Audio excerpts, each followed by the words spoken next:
Hi, my name is Larissa and I'm the pastry chef here at Salt and Brick, and I love baking.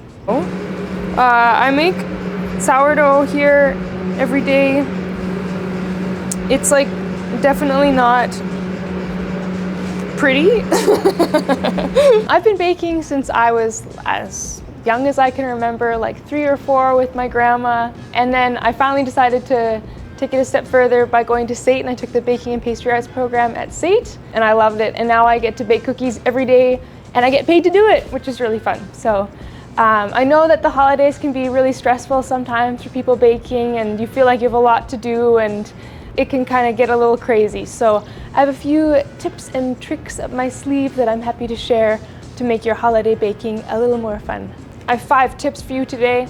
Tip number 1, let's say you're rolling out cookie dough to make sugar cookies, but you keep adding flour to make sure your rolling pin doesn't stick.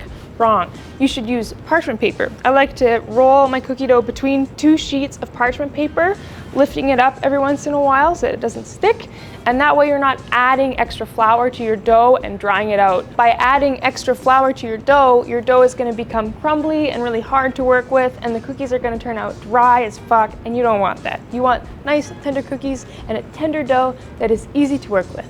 We live in Calgary, it's already really dry here. You don't need to be adding any more flour to your dough.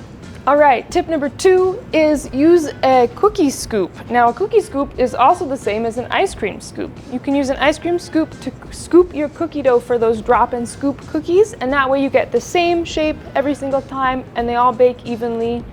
And that brings me to step 2.5, which is if your scoop gets really hard to scoop with cookie dough and your wrist is getting tired, just dip your scoop in water in between cookie dough scoops and it will scoop out nicely. Great, and then tip number 3, after you've scooped all your cookies, nobody's telling you that you have to bake them all right now. You can bake off however many you need for that day, and then the rest of the cookie dough scoops, you can throw those in your freezer and keep them in there till you need them. That way you can bake off cookies when guests come, and you can have fresh cookies more often. Make cookie dough once and have fresh cookies all month long. All right, tip number 4. Baking can be expensive. Ingredients are expensive. Also, you don't want to waste time running to the store when you don't have to. Let's say your recipe calls for buttermilk and you don't have buttermilk. You can make your own. You can just add, for every cup of buttermilk, use a cup of regular milk and add a tablespoon of lemon juice or any kind of vinegar like apple cider vinegar, white vinegar. Let it sit for a little bit and it will become buttermilk. Fun fact. If you need pastry flour, you can use, for every 1 cup of pastry flour, use a cup of regular flour, but replace a tablespoon of that flour with cornstarch, and there you have pastry flour.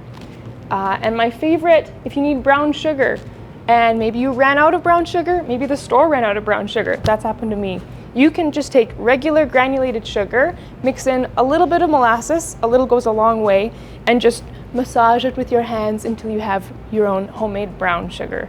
The more molasses you add, the darker your brown sugar is going to be. And that brings me to the final tip, the most important tip, tip number 5. Baking in the holidays can be sometimes stressful, especially if things aren't going your way, and time can go by really quickly. So the most important thing to remember during the holidays and during baking is don't forget to have fun. Put on your favorite Christmas tunes, or any tunes for that matter.